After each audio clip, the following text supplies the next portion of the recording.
Les gars, j'espère que vous allez bien. On se retrouve aujourd'hui pour une nouvelle vidéo. Je suis en la compagnie de les analyses d'Abdel. Abdel, pour ceux qui connaissent un petit peu, on a fait une vidéo ensemble avec Loguito et la Frite. Ça s'était super bien passé. On avait parlé du PSG, du Barça. J'avais trouvé vraiment son analyse très pertinente. Donc j'ai voulu lui donner un petit coup de pouce parce que voilà, il vient de débuter il n'y a pas si longtemps que ça. Ces vidéos, elles sont très pertinentes.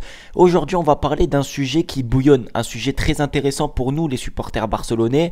On le sait, on a besoin d'un numéro 6 pour l'année prochaine, ou en tout cas c'est un petit peu le transfert que tout le monde veut. Aujourd'hui, Abdel va vous proposer un numéro 6 avec un milieu adapté à lui, et moi je vais aussi vous proposer un numéro 6 avec des joueurs qui s'adapteront autour de lui. Le but de la vidéo, c'est vraiment d'essayer de comprendre son analyse, son joueur, pourquoi lui et pourquoi aller chercher le joueur qu'il va vous proposer. Et pareil de mon côté.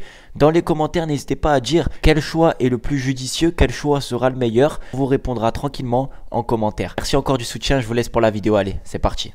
Bonjour à tous, bienvenue. Moi c'est Abdel de la chaîne des analyses d'Abdel. Je fais des analyses tactiques, de la micro-tactique de toutes les rencontres du FC Barcelone. Il y a des avant-matchs, des débriefs, de l'analyse, des discussions poussées sur tout ce qui a trait du FC Barcelone. Et donc moi aujourd'hui je suis là pour la vidéo. Et le sujet de la vidéo c'est qu'il fallait choisir le 6 idéal pour le FC Barcelone.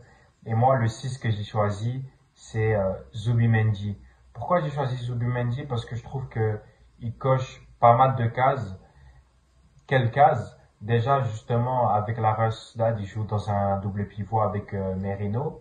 Donc, s'il venait à arriver au Barça, on joue dans un carré. Donc, dans ta doublette défensive, tu as Frenkie de Jong qui peut être accompagné d'un 6 plutôt fixe, donc d'un pivot. Et comme ça, tu permets à Frenkie de Jong d'avoir beaucoup plus de liberté au niveau de ses mouvements. On sait que c'est un joueur total qui a besoin d'avoir une main mise sur le jeu et de ne pas être cantonné juste à un seul rôle. Donc Zubimendi te donnera ça. Zubimendi aussi, on pouvait se poser la question de est-ce que c'est juste un joueur de Liga, un bon joueur de Liga et puis voilà, rien de plus.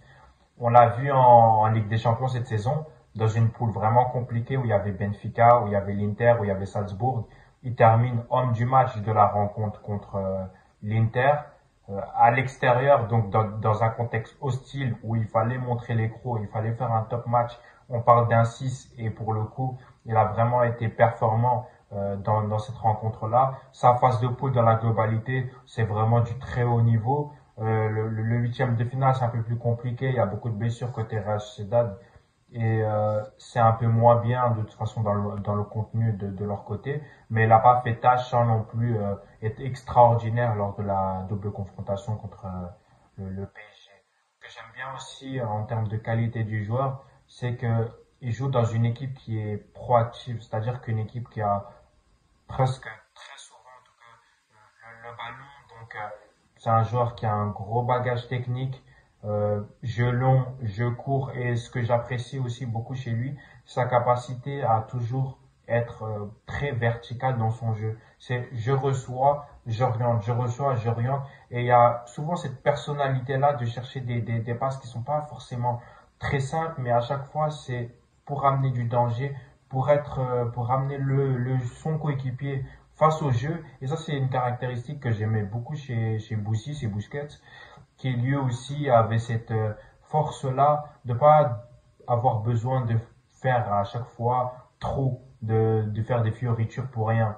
Il est là, quand je dois passer, je passe, quand je dois contrôler, je contrôle, et à chaque fois, c'est dans le sens du jeu et c'est dans le respect du jeu. Et ça, j'aime beaucoup ça chez Zubimendi. Après, il faut pas seulement le catégoriser comme un joueur qui est très bon avec le ballon et puis plus rien. C'est quelqu'un qui est très bon dans la répétition des efforts.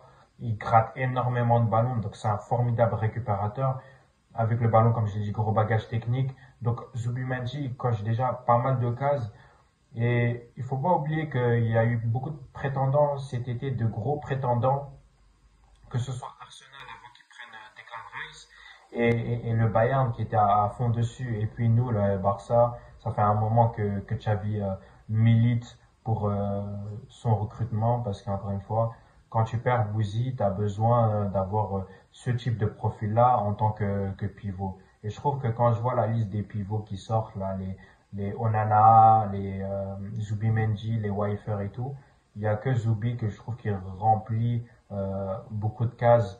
Il est très jeune, donc il y a une vraie marge de progression. Il connaît le championnat, il est espagnol, donc il n'y aura pas de soucis d'intégration. Il est international aussi espagnol, même si il y a un sacré client à ce poste-là, donc il jouera pas beaucoup.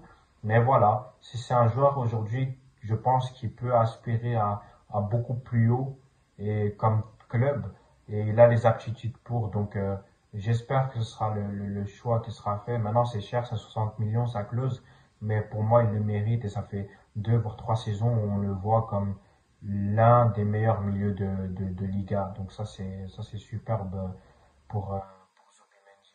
Bon, les gars, le choix d'Abdel, franchement, comme vous l'avez vu, je le trouve bien cohérent. Zubimendi, c'est un joueur vraiment fabuleux avec la Real Sociedad. C'est un joueur qui pousse vraiment ces dernières années, qui est vraiment très intéressant. Ça colle parfaitement en fait avec l'ADN du FC Barcelone, donc je suis tout à fait d'accord avec lui. C'est un joueur qui gratte beaucoup de ballons, un joueur vraiment qui a un gros potentiel et un gros volume de jeu. Seul petit point négatif, je trouve, pour ma part, c'est peut-être que ça sera un peu cher s'il faut aller chercher un Zubimendi. Je trouve que sa marge, sa valeur, il a une valeur de transfert de 50 millions d'euros. Donc vous vous en doutez bien, c'est un joueur important de la Real Sociedad. Ils ne le laisseront pas partir, à mon avis, pour 60 voire 65 millions d'euros. Je trouve ça un petit peu cher. Alors après, bien sûr, il est vaut. Je pense qu'il sera tout à fait rentable. Mais aujourd'hui, la vraie question, c'est est-ce que le Barça doit vraiment aller chercher un milieu de terrain, c'est-à-dire à 60-80 millions d'euros, ou est-ce qu'on va plus chercher un milieu de terrain dans les prix, on va dire, cohérents avec la situation du Barça pour justement, parce qu'en vrai on a toujours Christensen, on a De Jong, on a quand même des joueurs qui peuvent dépanner. Donc ça c'est une autre vraie question et un vrai débat. Mais en tout cas oui, Zubimendi c'est un joueur fabuleux qui pour moi est logiquement dans la lignée du club du Barça. Enfin, sincèrement je trouve que c'est un joueur qui peut réellement, comme il a dit Abdel avec tous ses propos, un joueur qui peut vraiment bien s'adapter au FC Barcelone. Donc Abdel, ton choix vraiment cohérent. Moi, mon choix, il est un petit peu plus, on va dire, atypique parce que c'est pas un joueur qui est vraiment très connu, ou en tout cas, c'est pas un joueur, voilà, qui est hype, j'ai envie de dire.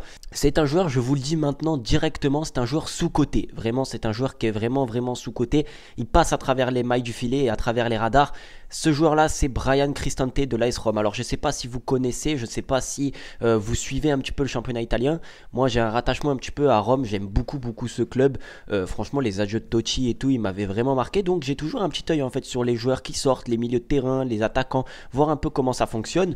Et c'est un joueur, enfin, c'est un club déjà que j'apprécie pas mal. Donc, Bryan Cristante, il a quel âge? Il a 29 ans. Donc, c'est ça le petit point négatif, on va dire, de ce joueur-là. Parce que oui, c'est un milieu de terrain qu'on va chercher, mais c'est un milieu de terrain qui a 29 ans. Donc c'est le point négatif certes. Alors pour moi, je suis convaincu qu'avec son rôle et avec son profil, il peut continuer à jouer encore 5-6 ans sans problème. 29 ans, il est quand même assez expérimenté. Il a plus de 400 matchs, je crois, professionnels, voire 500. Et il a pratiquement 300-350 matchs en Serie A. Donc c'est un joueur expérimenté, un joueur aussi qui sur le football européen en tout cas a aussi de la bouteille avec Rome. Il a joué l'Europa League, la Ligue des Champions avec l'Atalanta aussi. Donc c'est un joueur qui pour moi est vraiment intéressant. Quel profil a Bryan Cristante? C'est un profil vraiment cheap, numéro 6 qui peut se projeter, relanceur devant la défense, qui peut aller chercher des ballons très loin, transversal, qui peut frapper au but, il marque énormément de buts. Je trouve ce joueur vraiment dans sa globalité trop intéressant pour laisser passer. Déjà la valeur marchande je la trouve incroyable, 20 millions d'euros, c'est pas très cher pour un joueur avec une telle expérience, quand même plus de 300 matchs en Serie A, des matchs en Europe. C'est un joueur qui va arriver avec un certain bagage, avec une certaine forme de respect déjà en termes de tout ce que je vous ai énoncé. Donc intéressant, voilà déjà sur ce point-là. Maintenant, dans quel rôle, dans quel dispositif, dans quel milieu pourrait s'intégrer Bryan Cristante avec le profil que j'ai pu voir avec l'AS Rome et toute sa panoplie toute sa palette technique. En numéro 6, ça serait certainement le joueur le joueur qui sera le plus décisif, en tout cas le poste qui lui correspondra le mieux. En numéro 6 devant la défense avec une autorisation de projection, avec un Gundogan, un Pedri s'il est en forme, ou même un De Jong, Pedri, je sais pas, faire tourner, parce que c'est important aussi d'avoir de la profondeur de banc. Vous allez chercher un joueur qui a 29 ans, qui, si le contrat proposé est intéressant, ne va pas pleurnicher s'il ne joue pas tous les matchs, ne va pas réclamer tout le temps du temps de jeu. Et je suis persuadé, et je le signe maintenant, que s'il joue, sincèrement, et que si bien évidemment, ça reste subjectif. Je ne pense pas que le Barça va aller chercher un Bryan Cristante. Je vous dis juste le choix qui pour moi serait idéal dans ce poste-là. Mais si vous allez le chercher, il va vous apporter. Il va vous apporter vraiment de la technique, de la sécurité, de l'équilibre. C'est-à-dire que quand les milieux vont se projeter, ce que le Barça fait énormément, la projection des milieux, lui, il va apporter l'équilibre. Dans les relances, comme je t'ai dit, il peut casser des lignes de très bas, il peut partir de très bas, mais aussi être décisif assez haut. C'est-à-dire marquer des buts, faire des passes décisives. Si je vous invite vraiment à aller voir des vidéos de Cristante ou de regarder l'AS Rome jouer. Il fait même son match face au Milan en Europa League. Il a été vraiment primordial. En plus, maintenant, avec ce milieu, avec Paredes, etc., il joue un petit peu plus haut, il est plus libéré. Voilà, pour moi, ce milieu-là, ce joueur-là peut être vraiment intéressant. Plus de 38 sélections avec l'Italie, plus de 300 matchs en Serie A, plus de 100 matchs, je crois, européens. Donc, c'est vraiment bon. Il a gravi les échelons, il a gravi les étapes. Atalanta, Benfica, Atalanta, AS Rome. Et pour moi, voilà, il mérite en tout cas un club un petit peu plus huppé. C'est un joueur énormément sous-coté. Sa polyvalence, c'est-à-dire que c'est un joueur qui peut jouer défenseur central. Je le répète, défenseur central, il peut milieu défensif, donc devant la défense, et aussi milieu central. C'est pour vous dire la palette qu'il a, ce joueur-là. En plus de ça, sur tous les matchs, pratiquement, il joue 90 minutes de jeu. Ça lui arrive de sortir quelques fois. Je crois qu'il a fait 8 matchs où il est ou rentré en jeu ou sorti.